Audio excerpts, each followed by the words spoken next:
You're listening to Treasure Quest, the final ever episode, with me, Sophie Little, on BBC Radio Norfolk.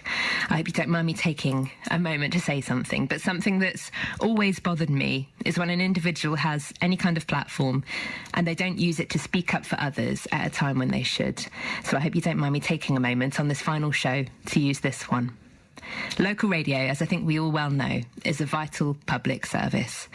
And it's my opinion that these drastic sweeping cuts taking place to BBC local radio all across the country are not only detrimental to everyone that enjoys switching on their local station and hearing their favourite shows, and detrimental to the local communities who value it and use it, but actually these cuts are unbelievably unfair to those who need local public service broadcasting the most.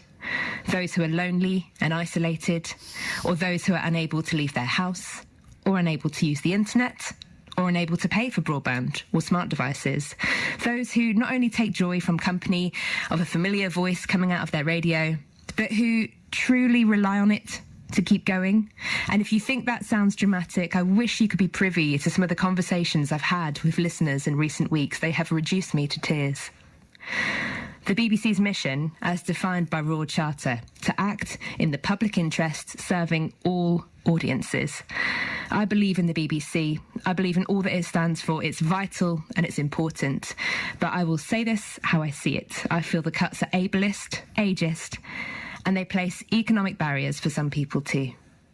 And I felt incredibly nervous to say this, thinking about the many bosses above my head and how this goes against the grain of all of the training I've ever had in my 15 years that I've been here.